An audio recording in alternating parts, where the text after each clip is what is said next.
Olá, que bom estarmos novamente aqui meditando na Palavra de Deus. E hoje eu gostaria de trazer um tema que eu acho que vocês vão achar muito importante. Chama-se Deus ouve orações.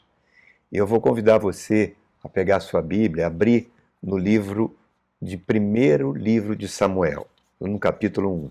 Vamos juntos nessa leitura?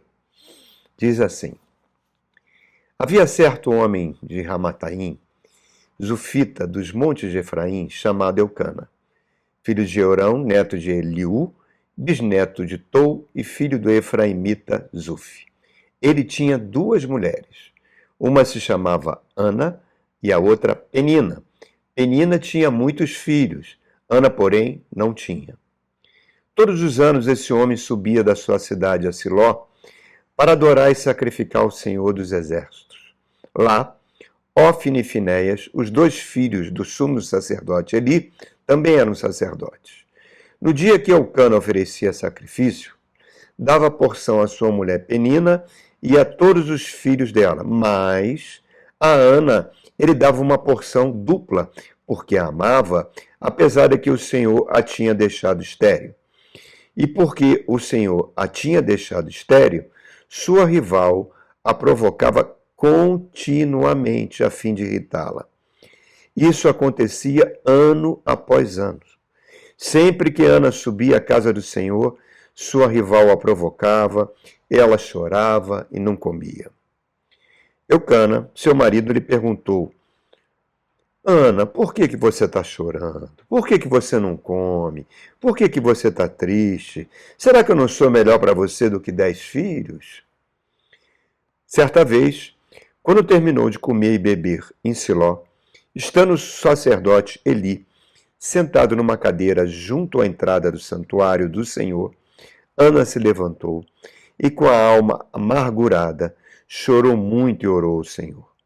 E fez um voto, dizendo: Ó Senhor dos Exércitos, se tu deres atenção à humilhação de tua serva, te lembrares de mim, e não esqueceres da tua serva, mas lhes dere um filho, então eu dedicarei ao Senhor por todos os dias da sua vida. E o seu cabelo e a sua barba nunca serão cortados. Enquanto ela continuava a orar diante do Senhor, Eli observava sua boca. Como Ana orava silenciosamente, seus lábios se mexiam, mas não se ouvia sua voz. Então Eli pensou que ela estivesse embriagada.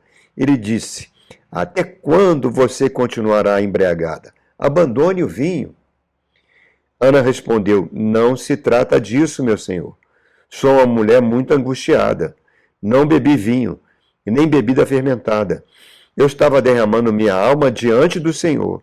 Não julgues tua serva uma mulher vadia. Estou orando aqui agora por causa da minha grande angústia e tristeza. Ele respondeu: Vá em paz, e que o Deus de Israel lhe conceda o que você pediu. Ela disse: Espero que seja benevolente com tua serva. Então ela seguiu o seu caminho, comeu e o seu rosto já não estava mais andando. Não estava mais abatido. Na manhã seguinte, eles se levantaram, adoraram o Senhor, voltaram para casa em Ramã. Eucana então teve relações com a sua mulher Ana, o Senhor se lembrou dela, assim Ana engravidou, e no devido tempo deu luz a um filho, e lhe deu o nome de Samuel, dizendo: Eu o pedi ao Senhor. Olha só, irmão, que história linda, bonita, que tem um contexto super atual para os dias de hoje. Super atual. Olha só, nós estamos aqui nessa situação trazendo algo sobre a oração. Jesus, Filho de Deus, Todo-Poderoso, ele era Deus, ele é Deus, passava horas em oração. Nos momentos mais marcantes do seu ministério, ele orava. Tentação no deserto, 40 dias de oração. Escolha de apóstolos a noite toda orando. As multidões querendo transformá-lo em rei, ele se ausentava, subia o monte e ficava a noite toda orando. Na transfiguração ele orou. Na ressurreição de Lázaro, ele orou. Na sua despedida, registrado de João 3:17, ele orou. No Getsêmani, na agonia, antes de ser preso, ele orou. Na cruz do Calvário, Jesus orou. Por quê, irmãos? Porque ele tinha uma dependência 100% de Deus Pai. Por quê? Se ele era Deus, ele esvaziou do seu poder, como diz Filipenses. Jesus nasceu aqui sem nenhum poder de Deus. Todos os milagres que ele fez foi por meio da fé. Uma fé turbinada, sim, pela palavra, já que ele era a palavra viva, e por meio da oração. As Escrituras mostram para nós, irmãos, situações impossíveis aos olhos humanos, que são resolvidas por Deus, através do seu poder, por meio da oração daqueles que o buscam. Deus ouve a oração do seu povo e sempre ele atende por meio da fé no seu Filho Jesus Cristo, o autor e consumador da nossa fé. Ninguém vai ao Pai se não for por meio de Jesus Cristo. Então, a Bíblia fala que a fé é um dom, é um presente de Deus, que vem pelo ouvir a palavra. Essa palavra entra na nossa mente, a gente crê. E baseado nisso, nós podemos nos aproximar do trono de Deus, fazer nossas orações, nossas súplicas, e elas vão operar de forma sobrenatural por meio da fé. Não há limitações para o poder de Deus, irmãos. Mas o pré-requisito é sempre a fé em Jesus Cristo. A fé não se baseia em nenhuma realidade material. Não se baseia no que eu estou sentindo aquilo, eu acho isso, não. A fé não se baseia no que a gente sente, no que a gente acha. É simplesmente a certeza que Deus é um Pai amoroso, nos ama, e baseado no sacrifício de Jesus Cristo, que nos reconciliou com o Pai, a fé permite trazer o poder do Espírito Santo nas nossas vidas. Coisa linda, irmãos. E Deus é galardoador daqueles que o buscam. Repare, se você vê nos evangelhos, todos os milagres que Jesus fez não foi porque ele era Deus. Sim, porque ele era homem. Homem com total ligação com Deus. Reparem, toda vez que chegava uma pessoa e pedia um milagre de Jesus, Jesus perguntava, você crê que eu posso fazer isso? Aí a pessoa respondia, então seja feito conforme a sua fé. Somente em Nazaré, na cidade que ele nasceu, ele não conseguiu fazer milagres, porque as pessoas olhavam para ele com os olhos materiais, com os olhos da carne, e o homem natural, que não nasceu de novo, não consegue entender as coisas do Espírito Santo. Para ele são loucura. Ele não consegue discernir, porque elas se discernem espiritualmente.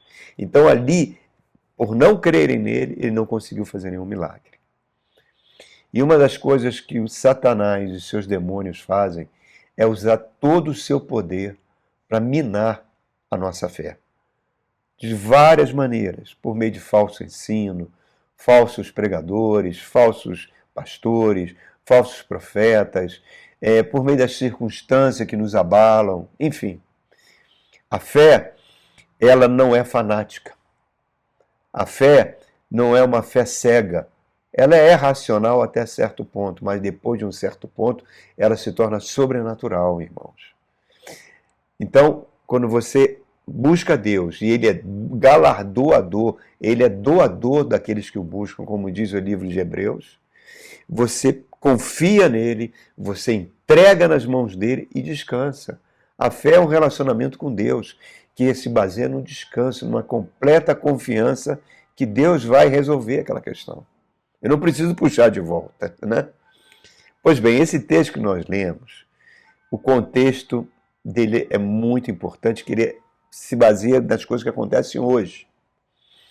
É do período de juízos, um período tumultuado, um período que durou em torno de 300 anos na história de Israel, teve muita corrupção, teve guerras, teve apostasia do povo de Deus, buscaram as religiões cananitas, fizeram até sacrifícios de crianças, o povo se corrompeu totalmente, os sacerdotes não eram homens de Deus, enfim. Aí surge esse personagem, Ana. Ana casada com Elcana. Ana tinha um problema, ela era estéril. E naquela época da sociedade patriarcal na Palestina, isso era uma terrível maldição para as mulheres. Porque se um homem casasse com uma mulher e ela fosse estéril, ele podia devolvê-la para a família e anular o casamento. E muitas vezes as famílias não aceitavam de volta a mulher. E por não ter mercado de trabalho na época, só sobrava duas opções para sobreviver. Ou ela entrava na mendicância, ou entrava na prostituição. Era uma situação extremamente difícil. A gente, quando lê esse texto, Eucana tinha duas esposas, né? A gente acha estranho. Por que duas? Porque naquela época da Palestina era permitido. Bem antes, o livro de Deuteronômio, ele absorve parte do Código de Hammurabi da Mesopotâmia e diz que um homem poderia casar, ter outra esposa se a primeira esposa fosse estéril. Está lá em Deuteronômio, é só você ver. Então, o que eu acho fantástico nisso tudo é que o nascimento de uma criança é um milagre, irmãos. É um milagre. Deus escolhe um espírito, né? Porque nós somos espíritos habitando corpos, né? Digamos, vou usar meu exemplo. Deus escolheu a mim lá no céu, Wagner, pegou Wagner, você vai nascer no ventre de Maria das Neves. Será sua mãe.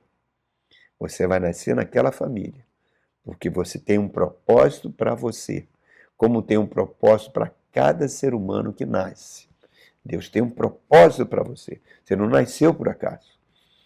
Então, o ventre da minha mãe foi fecundado pelo meu pai e eu vi o mundo, né? Eu não tenho nenhuma memória desse contato com Deus. Mas a Bíblia fala exatamente isso, que Deus fala que Deus nos conheceu de antemão e depois nos chamou, Romanos capítulo 8. Davi fala, tu me conhecia antes do meu nascimento, tu me teceste no ventre da minha mãe. Então, repare como o nascimento é importante, porque Deus usa o ventre da mulher para receber os espíritos que vão nascer e vão se transformar em seres humanos e para cumprir um determinado propósito. Se você vê na Bíblia, homens, Deus chamando os homens, Jeremias, por exemplo, e chama Jeremias e fala, olha, eu te chamei com esse propósito desde o seu nascimento. O apóstolo Paulo fala, desde o ventre da minha mãe, Deus já tinha me escolhido para ser apóstolo de Jesus Cristo. E a gente vê algumas histórias interessantes, né? Por exemplo, Sara, mulher de Abraão, era estéril também. Houve um milagre e ela concebeu Isaac. Isaac casou com Rebeca, que também era estéril. Rebeca orou, houve um milagre, nasceu Esaú e Jacó. Jacó casou com Raquel. Raquel era estéril. Houve um milagre, nasceu José e Benjamim. Então, reparem, e assim vai. A mãe de Sansão, o anjo chega para o marido, o futuro pai de Sansão, e fala que Deus, apesar da sua mulher ser estéril, ela ia fecundar e nasceria Sansão, que seria o juiz que libertaria o povo das mãos dos filisteus. João Batista, um anjo chega para Zacarias e fala, sua mulher Isabel vai conceber, hoje ela é estéril, mas ela vai engravidar e vai dar luz a João Batista, aquele que vai abrir os caminhos para o Senhor. E assim sucessivamente, até Jesus teve um plano. O anjo chega para a Virgem Maria, você ficará grávida. Como eu vou ficar grávida? Eu não tenho relação sexual com homem nenhum. O Espírito Santo vai conceber o seu óvulo e nascerá aquele que será o Rei eterno e terá o trono de Davi por toda a eternidade. Então, sempre há um propósito. Quando em João capítulo 10, Jesus fala, eu sou o bom pastor entra pelo aprisco das ovelhas. O aprisco das ovelhas, você pode entender, o nascimento natural. O nascimento natural, que sai do ventre da mulher e se torna um homem ou uma mulher. Por isso que ele adotava o título Filho do Homem, que é o título que Daniel dava ao Messias. Ele adotava esse título para si, para mostrar: eu nasci nesse planeta como homem, então eu tenho legalidade para operar nesse planeta, porque Deus deu a terra aos filhos dos homens. Adão é que pegou essa terra e entregou na mão de Satanás, que é um espírito. Por isso que ele falava de Satanás: o ladrão não entra pelo aprisco, não entra no nascimento natural, mas ele pula o aprisco. Mas ele vem com a missão de roubar, matar e destruir. Então reparem como o nascimento é importantíssimo. E esse exemplo de Ana é tão rico, tem verdades tão atuais, porque tipifica o que a mulher vem sofrendo ao longo dos séculos. Né? Milhões de Anas vivem hoje no nosso meio, na nossa vizinhança, na nossa família. Às vezes você é uma própria Ana. Né? A Ana, que o texto está mostrando para nós, é uma mulher numa situação de desamparo, como milhões de mulheres estão hoje sofrendo problemas muito semelhantes. E tudo isso se baseia numa única ação: rejeição. A rejeição é a raiz de todos os relacionamentos frustrados que causam dor e sofrimento. A rejeição provoca medo, provoca solidão. E muitas vezes a mulher, quando é rejeitada por um companheiro, pelo marido, ela sente esse desamparo e se conforma em suportar abusos. Não é? Nós hoje vemos o horror que é o feminicídio no mundo e no Brasil. Mulheres espancadas, mulheres mortas de forma violenta por homens que fizeram votos de amor eterno. Feminicídio, irmão, é uma barbaridade. Mas nem sempre o feminicídio é de morte ou de espancamento. Às vezes tem feminicídio de palavras. Palavras que ferem como espada. Eu conheci muitas moças bonitas que tiveram uma educação maravilhosa, maravilhosa dos seus pais. Os pais investiram com amor, com carinho. E um dia ela conhece, elas estudam, elas vão se aperfeiçoando para até fazem faculdade, se formam em profissionais de excelência e se envolvem de repente com um homem. No primeiro ano está tudo bem, daqui a pouco no segundo ano ele já está cometendo adultério, depois de 3 anos já está ofendendo com palavras que machucam, que ferem. Eu já conheci moças que se casam ou têm um relacionamento com homens assim. 3 anos depois parece que elas envelheceram 20 anos. 20 anos, que nem Ana. Não comiam, entravam no fastio, ou então comiam demais por causa do desequilíbrio emocional, por causa da dor emocional. Né? Mulheres que recebem muitas vezes a carga de criar filhos sozinhas, que os maridos tiram o time. Mulheres que no mercado de trabalho é extremamente injusto, salários desiguais em relação aos homens. Mulheres que são Anas dentro de ambiente cristão, que vivem isso todo dia, todo dia. E isso embaralha as emoções. Isso desanima a mulher. Ela não consegue nem orar, não consegue nem buscar a Deus pelo poder de oração. E esse caso de Ana, ele é emblemático, porque tem algumas coisas que estavam oprimindo Ana num nível muito alto. Primeiro, ela vivia na sua casa um ambiente de ódio e de rivalidade. A Bíblia chama Penina de rival. Quando a Bíblia chama ela de rival, o original em hebraico significa inimiga hostil. É isso que a outra mulher de Elcana, Penina, tinha em relação a Ana. Penina era super fértil, né? Vivia tendo filho todo ano.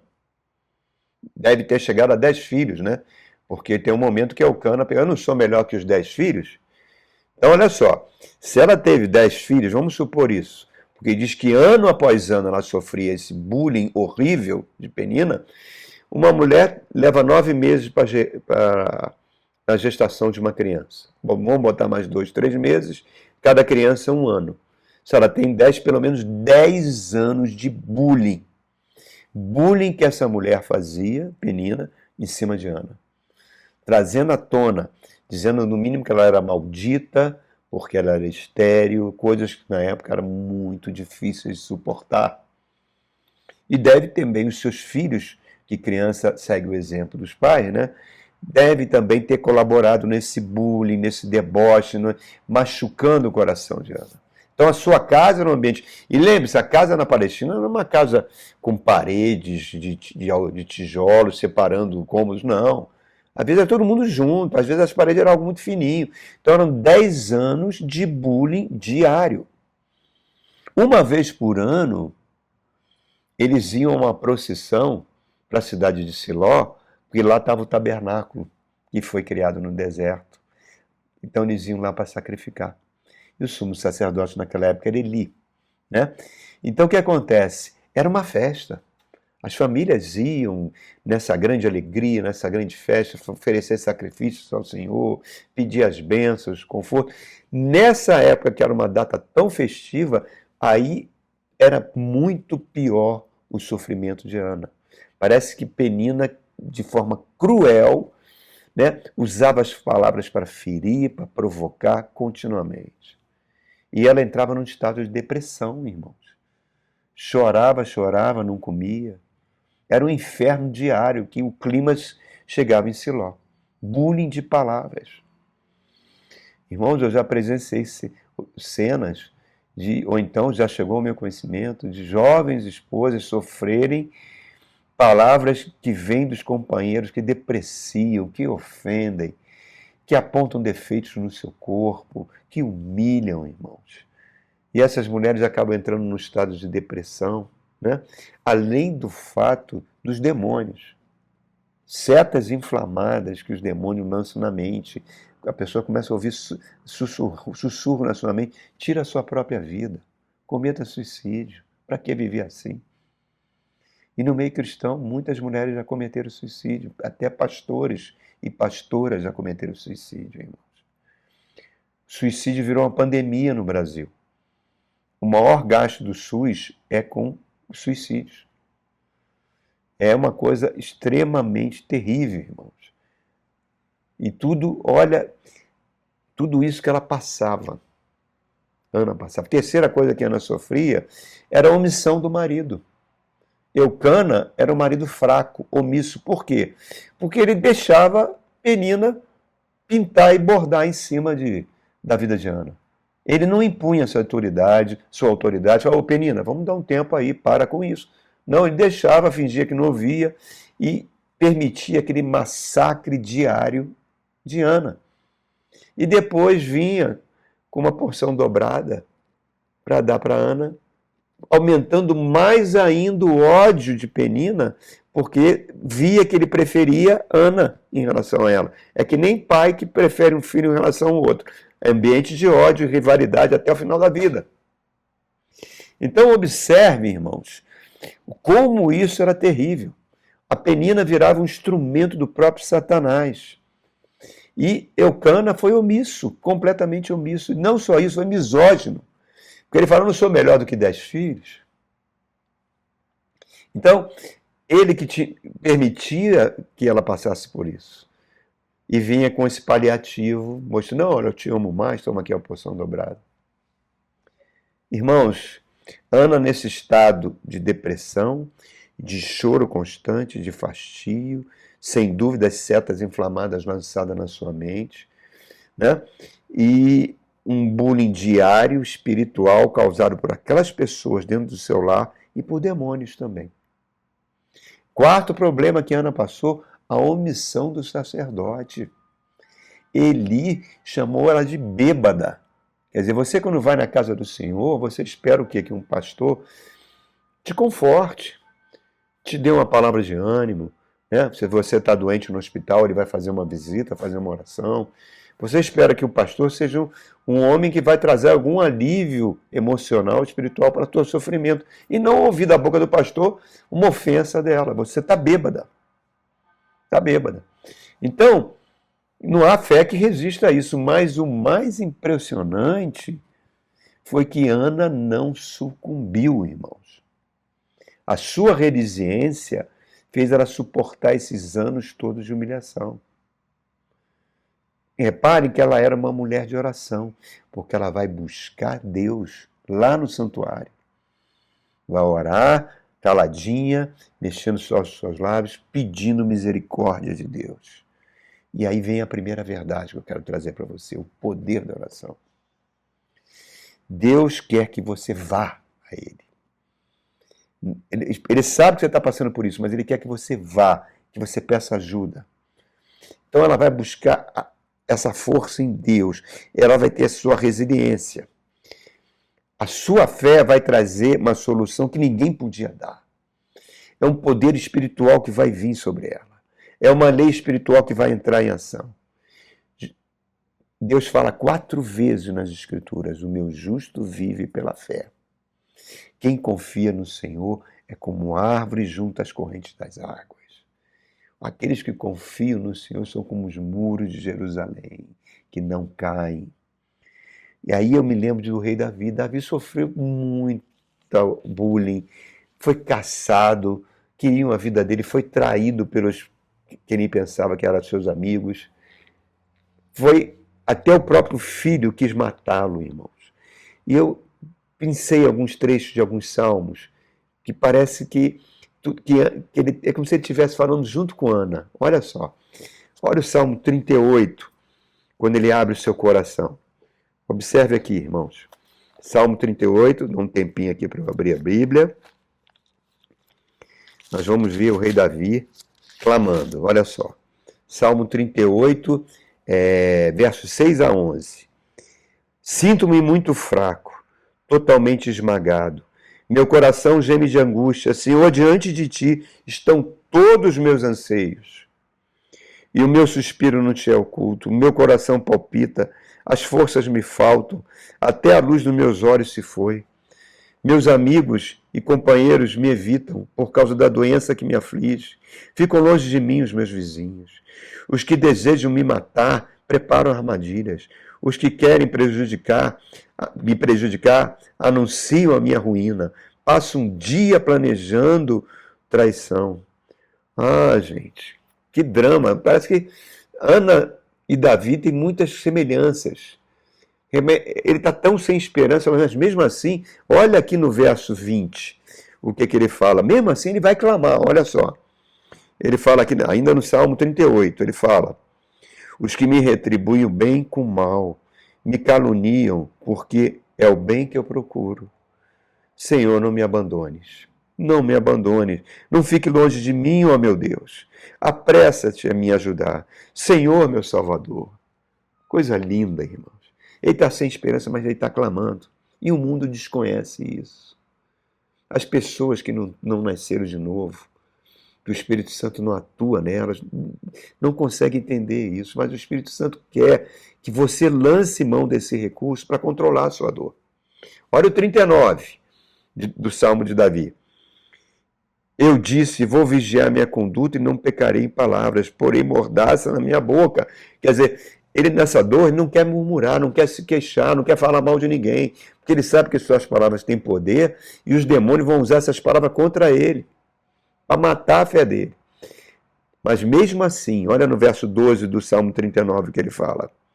Ele fala assim, ó: ouve a minha oração, Senhor. Escuta o meu grito de socorro. Não seja indiferente ao meu lamento, pois sou para ti um estrangeiro, como foram todos os meus antepassados. Ele não para de clamar. Ele não para de orar, irmãos. Está lá clamando. E aí vem a segunda verdade sobre o poder da oração, através de um outro salmo, o Salmo 51. Olha o que ele fala no verso 17. Ele fala assim, ó: os sacrifícios que agradam a Deus são um espírito quebrantado, um coração quebrantado e contrito, e Deus não despreza. Deus não despreza a sua dor, irmãos. Deus não despreza, é a segunda verdade. Ele sempre consola um coração contrito. Ana está chorando abundantemente. O Espírito Santo vai vir, vai trazer confiança, vai ser aquele cobertor que acalma, aquele travesseiro para a gente dormir a noite toda, e vai fazer você bater no seu peito e falar: eu sou filha, eu sou filho, eu sou filha de Deus. Esse é o segredo de Davi. Olha só o verso 40. o Salmo 40, do verso 1 a 4. Olha o que ele fala. 1 a 4. Coloquei toda a minha esperança no Senhor. Ele se inclinou para mim e ouviu meu grito de socorro. Ele me tirou de um poço de destruição, de um atoleiro de lama, e pôs meus pés sobre a rocha. A rocha, quem é a rocha? A rocha é Jesus Cristo. Ele fala, vem a mim todo aquele que está cansado e sobrecarregado, e eu te aliviarei.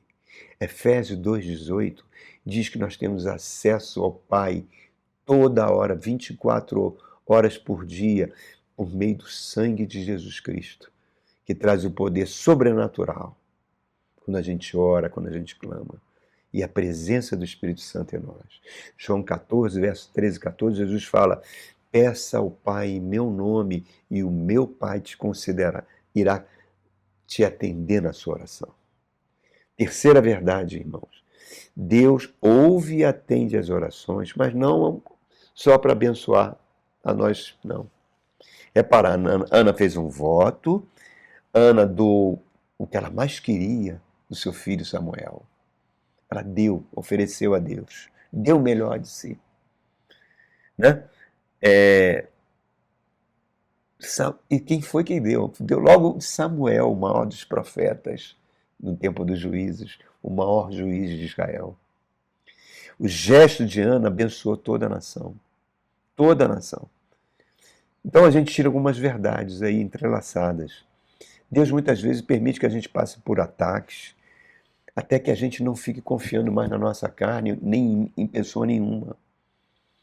Que a gente realmente dependa de Deus. Segundo Deus permite, quando a gente se derrama perante o Senhor, certamente o Espírito Santo vem nos consolar. E dá a certeza que somos filhos. Terceira verdade, a minha oração não pode ser egoísta. Ela tem que abençoar também outros. Não é Pai meu, é Pai nosso. Não é pão meu pão de cada dia, não, é o pão nosso de cada dia. Sempre tem esse coletivo das bênçãos de Deus. Não é algo egoísta. E no processo de busca de uma solução para um caso impossível, como esse caso aqui de Ana e talvez o seu caso, Satanás vai usar pessoas para te minar, para te ferir, para tirar você desse caminho. As peninas da vida. Ele vai usar quem? O sumo sacerdote. Você está bêbada? E o que ela fez? Estou bêbada não, me respeita. Não sou vadia. Estou aqui buscando o Senhor. E aí entra a quarta verdade. Quando ele leva essa resposta de Ana, o que acontece? Ela adora a Deus e o sumo sacerdote fala que o Deus de Israel seja bondoso contigo e te conceda o que você está pedindo. Olha só, irmão, na casa do Senhor, esse sacerdote que não era grandes coisas, você vai ver lá na frente, ele vai morrer, seus filhos vão morrer, mas aqui naquele momento, na casa do Senhor, ele está ligando na terra, junto com a oração de Ana, para ser ligado no céu. Que coisa fantástica, o poder que Deus deu à igreja. O que a igreja liga na terra é ligado no céu. E o que acontece com Ana? Ela se levanta com outro semblante, é outra pessoa. Ela tem a plena certeza, isso é a fé, que vai receber aquilo que ela pediu. Certeza e convicção das coisas que ela não está vendo, mas que ela espera que será dado. Então ela é outro semblante. Repare, a situação mudou? Não. A Penina parou de perturbar ela? Não. Os filhos da Penina pararam de maltratar a Ana? Não. Eucana, que se tornou um marido mais imbuído? Não. Continuou sendo omisso. Mas ela mudou. E nada disso mais atingiu ela. A sua resiliência cresceu. E ela recebeu esse presente lindo. O meu justo vive pela fé. O Evangelho é o poder de Deus para todo aquele que crê. O nosso Deus é um Deus de milagres. Não existe impossível para Ele. E que essa palavra, irmãos, produza fé no seu coração. É hora de lutar, é hora de batalhar em oração, de guerrear e de nunca desistir. e que o Deus dos exércitos te conforte e te dê aquilo que você está clamando, no nome santo do Senhor Jesus. Amém? Fique com Deus e até o nosso próximo encontro.